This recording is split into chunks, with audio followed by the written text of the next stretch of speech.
Hi. Okay, I don't know what to do. Okay, so YouTube just recommended me this interview between Hasan Minhaj, who is a comedian. He briefly had a Netflix show, and Jelani Cobb, who is the dean of Columbia Journalism School. And I don't mean to brag, I'm a graduate of Columbia Journalism School. In fact, I graduated with honors. Yeah. I think there were maybe seven of us, or maybe 10. They were all girls.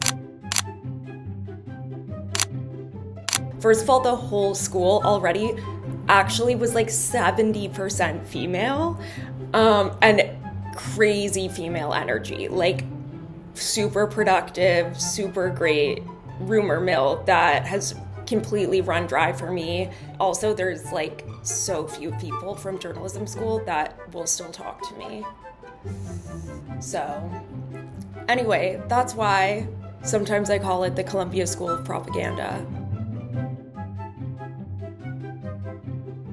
We're here to address issues of building diversity. Diversity and inclusion, they have to come at the top. The kind of rising tides of authoritarianism. Reproductive rights, anti-Asian violence, voting rights, objectivity and bias. How can you say a few words about our head of DEI? We want to be recognized, for the work that we do in fostering a community that is inclusive. Yes, there's some brown and black people and a handful that are in top positions at newspapers and networks and magazines, but that it's still mostly white and still male. So there's still work to do, and I have just because of a few things that happened to me while I was there, where I remember thinking, whoa, that does not seem right. And they were my professors.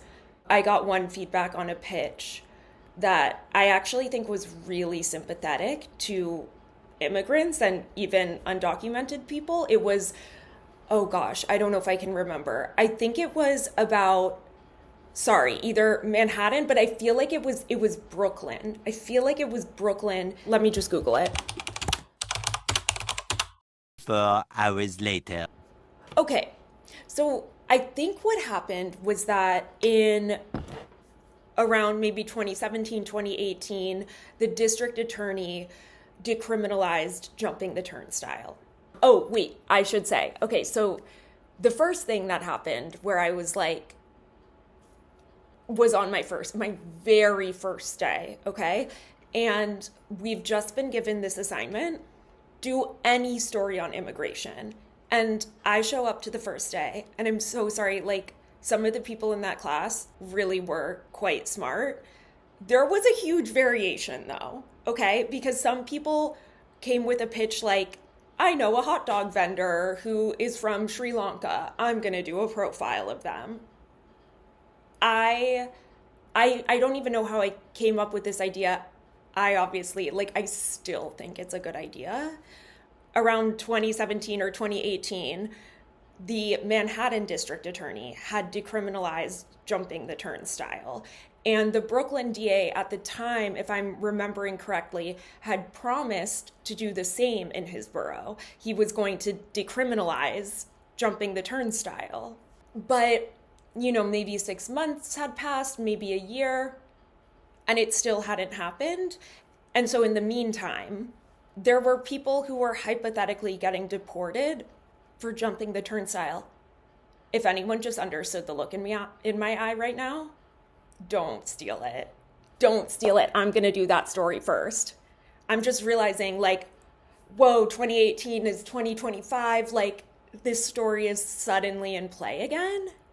So I found I found the subway stops where there was a correlation between like a highly undocumented population and people who were getting arrested for jumping the turnstile when it had already been decriminalized in other parts of the city. And so anyway, it's my first day and I'm like hearing people go around and be like, green card marriages, are they for real or are they not? And then it's my turn and I'm like, oh, and by the way, the professors, before we all went around, they said anything we say to your pitch? They were like trying to really be hard asses. They said, any feedback we give you, you can't say a word. You've just got to sit there and take it. And so they get to my pitch, and everyone has a packet where you can read the other people's pitches. And they go, there are two professors, and they look at each other and they go, yeah, did you have a problem with this one? And the other one's like, who is a BIPOC, a woman of color. So like, and she goes, yeah, I really thought this had the potential to be dangerous. And I was sitting there, I was like, what? Like my face, like, oh my God. They said this makes it seem like immigrants jump the turnstile more than other people, which like, honestly, I think at the time I had looked into, and I don't know about this data, but I think it claimed that they jumped the turnstile less. And so the story wasn't about that at all. It was actually, at the time, like about the injustice of being deported for something that has been decriminalized in the next borough over, okay? That's what it was about. They like turned down this really good news story because it was some racial like sensitivity that honestly seems racist to me. Dude, have you been on the subway? Everyone's jumping the turnstile, bro. Anyway, so that was the other thing. And then like another time I wrote this story. God, I feel like it was so good. It was so good. Basically, it was about abortion. And I got the feedback that I should change pro-choice to sorry, other way around. I should change pro-life to anti-abortion because like pro-life is misleading. And I remember actually replying and being like, I'm fine with that. Let's just make it symmetrical. This was in front of the whole class. Like, let's just make it, you have to change. You have to change both sides of the equation, because I remember sticking up, like, I personally all my life have not been on this side of the issue, but I remember thinking, I know that the pro-life people would make the same argument about the term pro-choice, where are they really pro-choice? And I remember saying that, and he said, no, but pro-choice is true. They are pro-choice. And I was like, oh, I was like, good luck. A lot of stuff coming your way. 2020, it's going to rock you to your core. 2024, oh boy, I hope you're doing okay. So anyway, that's where I went. And I saw on my Discover feed that the dean who came in after I left, who writes for the New Yorker, I actually don't know that much about him. Okay. I didn't want to say it, but that's kind of what I thought it was. He does write a lot about race, which all right. Anyway, let's see what he has to say. Sitting down with this distinguished scholar, Hasan Minhaj. We're going to watch like a 10 to 15 minute clip in which Hasan shows Jelani some headlines. And anyway, I think that this is shows a good spectrum of the dean's thinking and also Hasan's. He's a scholar. Get ready.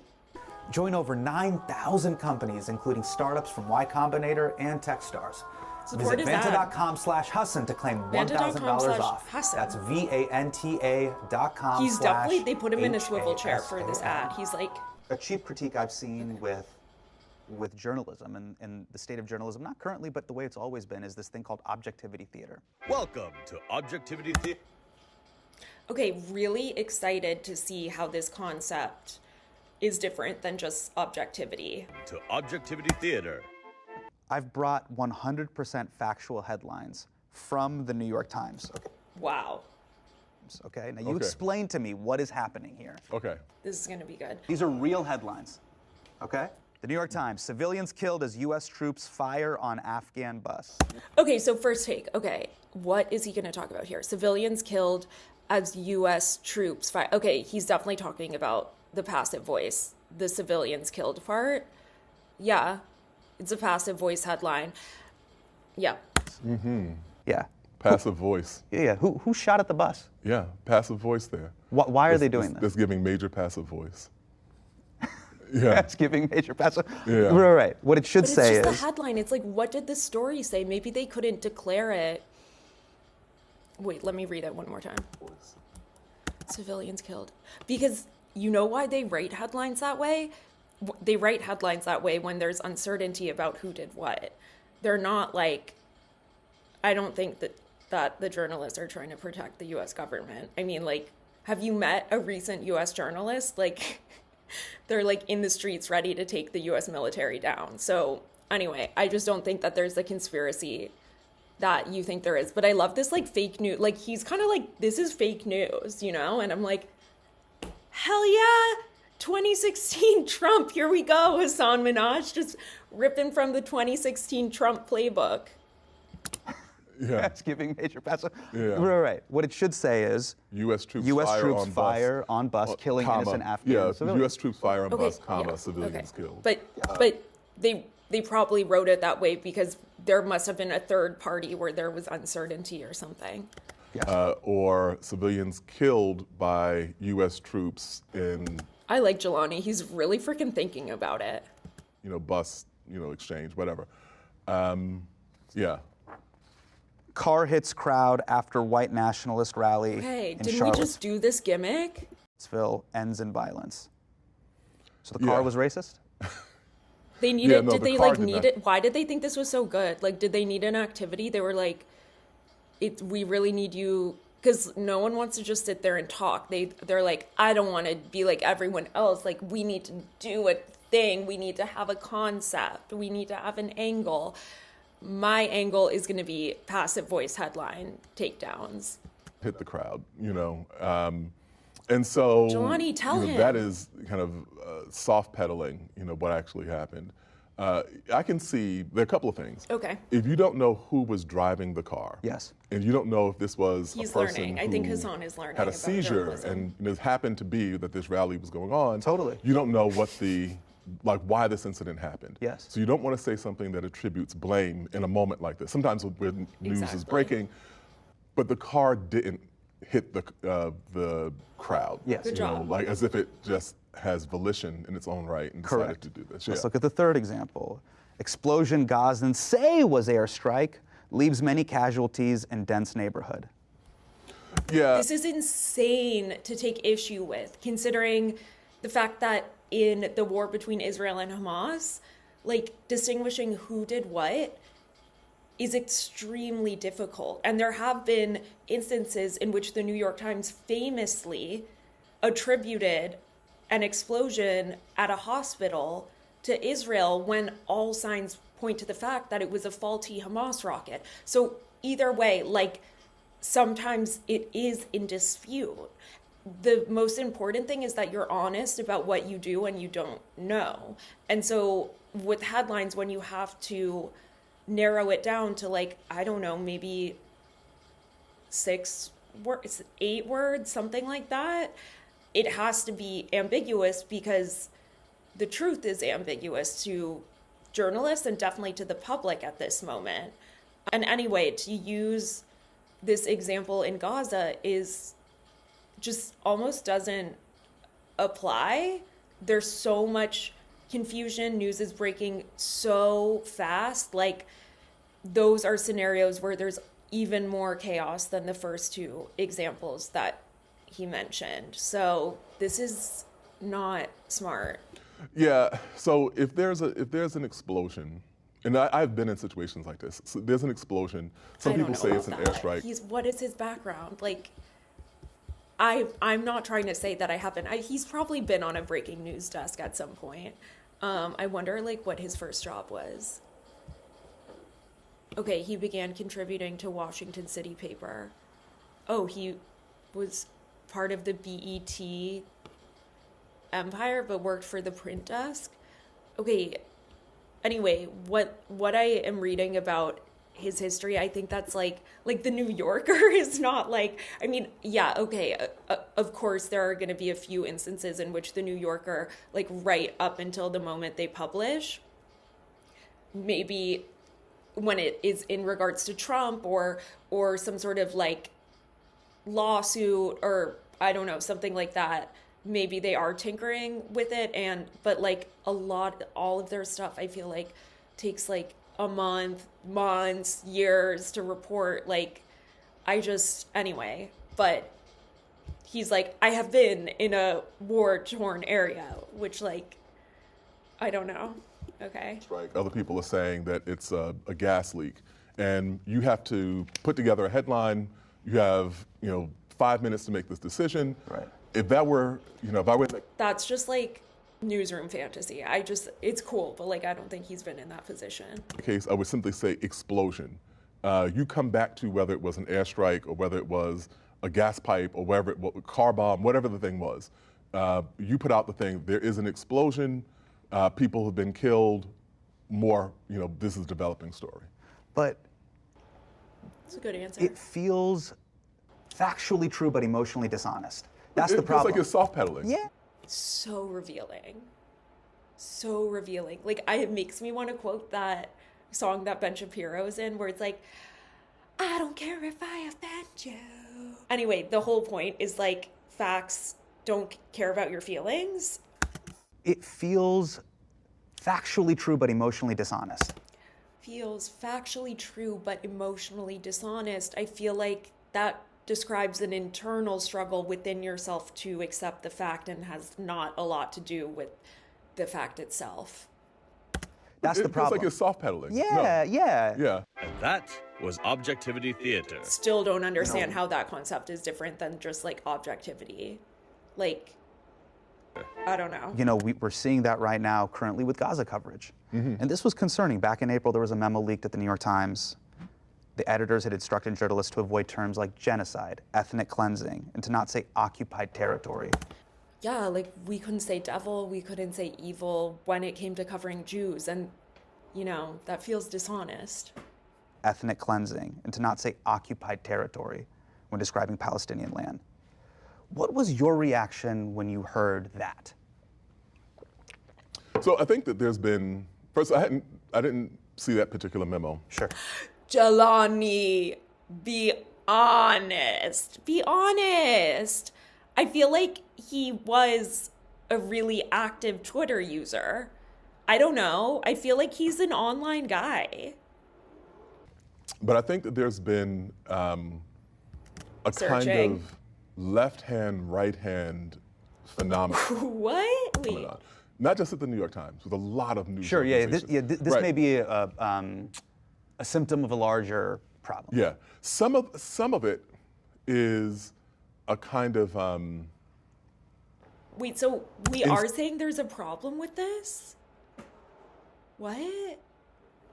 I personally believe the facts support the takeaway that there is a horrific war that has been taking place in Gaza, but not a genocide. But I understand that that is an opinion. I understand that even though I feel very headstrong about my perspective and could support it, I understand that it's in debate. And so that's why the New York Times is advising its journalists not to use it, because readers are divided on whether or not that's accurate. And in fact, the experts are divided on it too.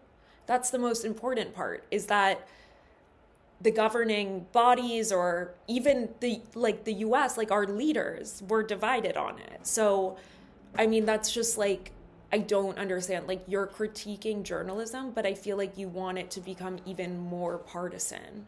That would be a move in the direction you say you hate. instinctive, I don't know, this conflict is very complicated, intractable. Anything I say could make me lose my job. Yes. I'm going to give the most bland possible assessment that I can get away with in this case. Jelani. And also, I'm not going to say anything about Palestinians. Like, that's kind of, I've seen that. Jelani, is that your takeaway of like how the New York Times has been covering this war? Kind of in operation. Sure. The other part of it, I think, has been that Jelani. the reason I said this kind of left-hand, right-hand thing Yeah, what does he mean by this? is that What does left hand, right hand mean? that sometimes one part of a news organization will be doing one type of coverage. Yes. And another part of that same news organization will be doing a different type of coverage. He's just not addressing the and question so for at all. all of the He needs to I kind of wish I knew how he felt about this. I'm trying to read between the lines here.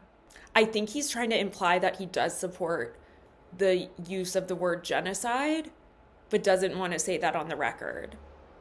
The headlines we saw from the New York Times, that were kind of rounding down to the least offensive kind of category, especially as it related to Gaza, the coverage on the other side on their podcast, The Daily, has been very different in its tone. For example, that's like why I don't listen to it anymore. Its tone and tenor.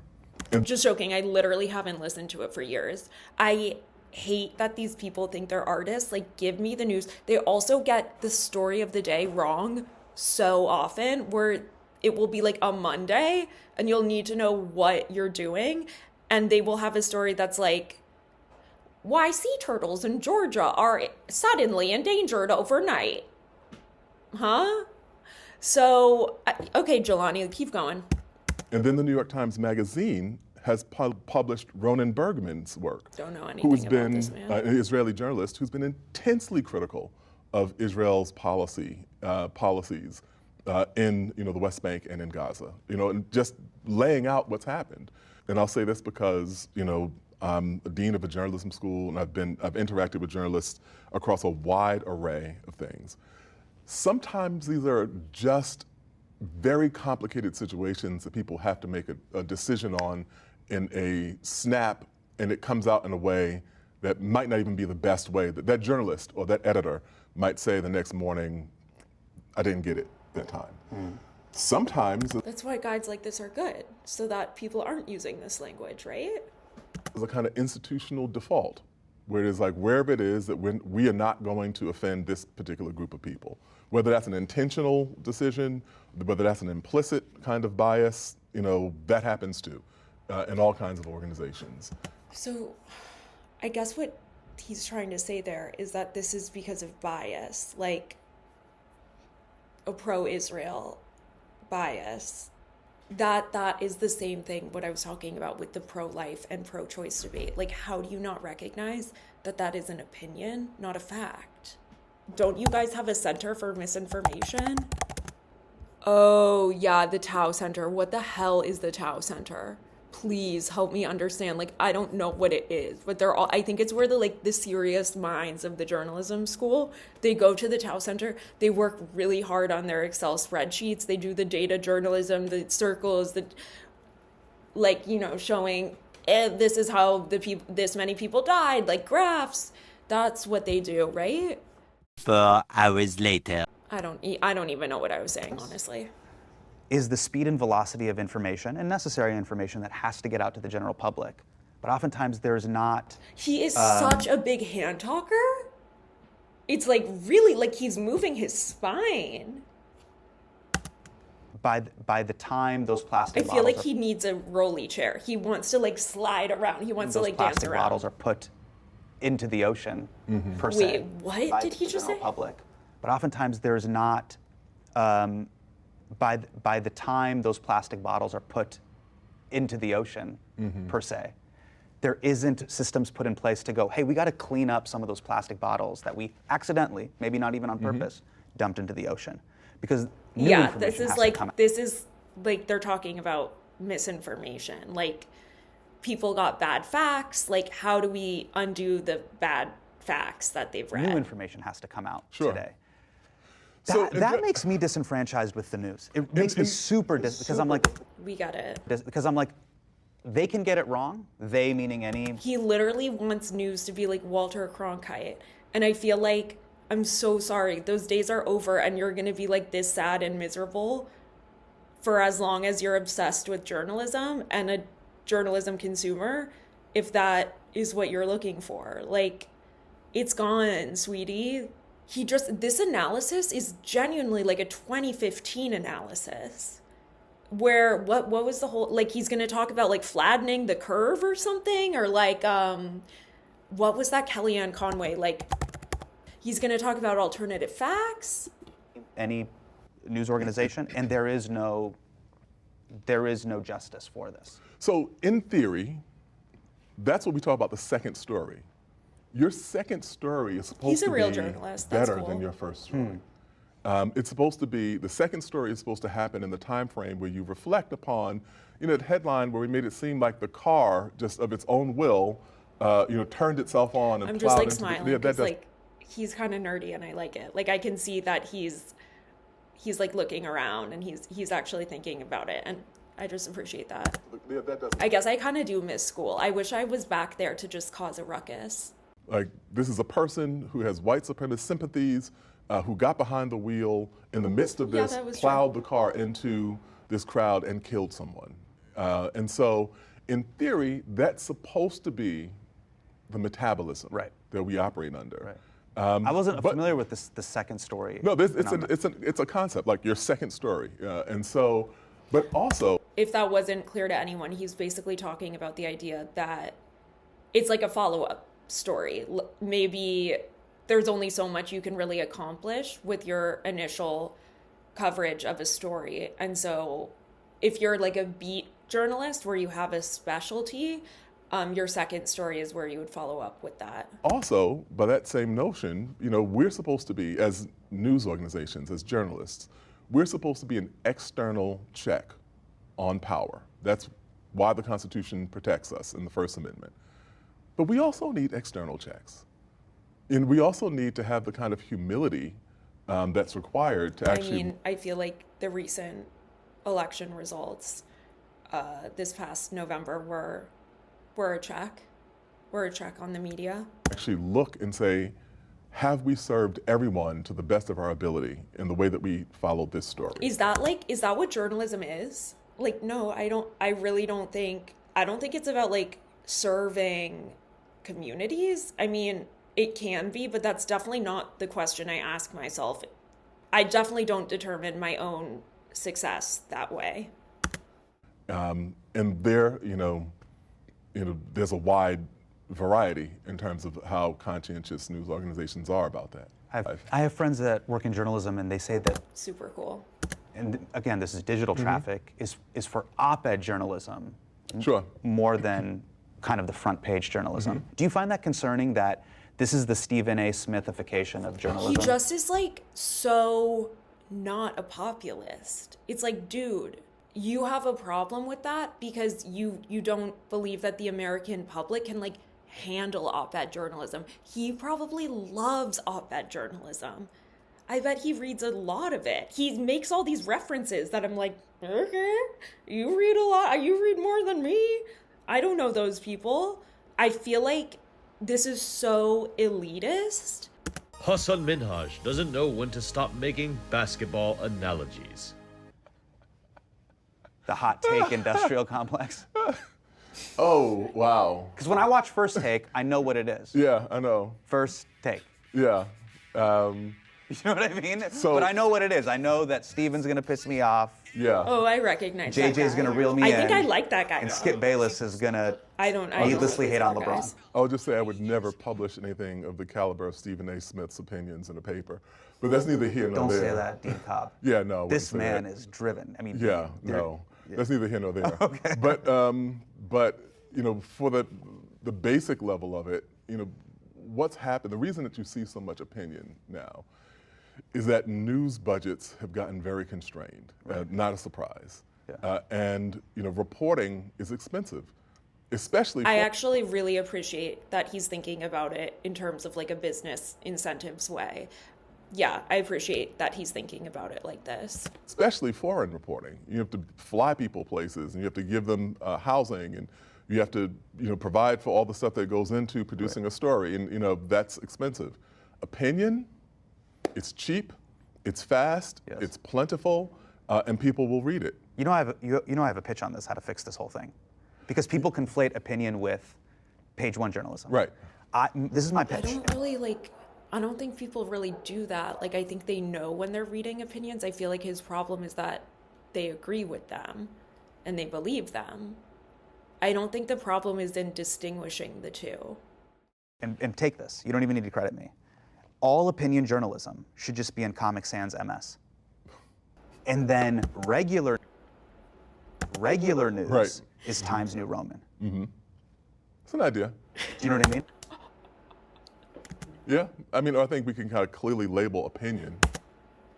Jelani's like, dude, you've incorrectly assessed the problem. Like, people know what's opinion and what's news.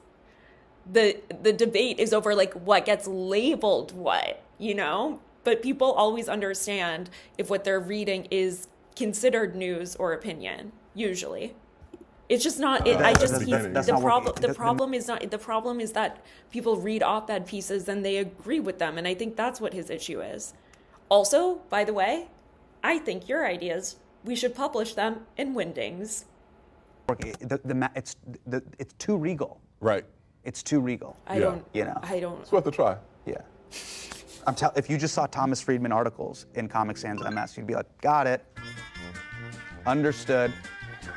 Oh, that font is goofy. Oh. So he's trying to be like, y'all are fools. Like, the op-ed people are fools. He's such a... I don't like the vibe, dude. I don't like the vibe. It's weird. It's weird. It's like going to Harvard. It's like, okay, are you a journalist? Why are you why do you have all these theories? It's fine, but it's just like, be a journalist. Like, you're freaking obsessed with it, bro, and you just shit all over it. And you like are being so rude. You're being so rude. I think Jelani Cobb is doing a good job. Anyway, I don't really know about any of his recent actions at the school, though. If you go there, I would love to know what it's like to attend. Or if you are someone who's considering attending, you can message me and I can tell you what it's like. Actually, special offer for enterprising Zionist journalists. Reach out to me, tell me a little bit about your experience, and like maybe I'll write you a letter of recommendation because I am an alumni. So thank you so much for listening to my critique of this. Okay, I'm gonna finish my dinner now.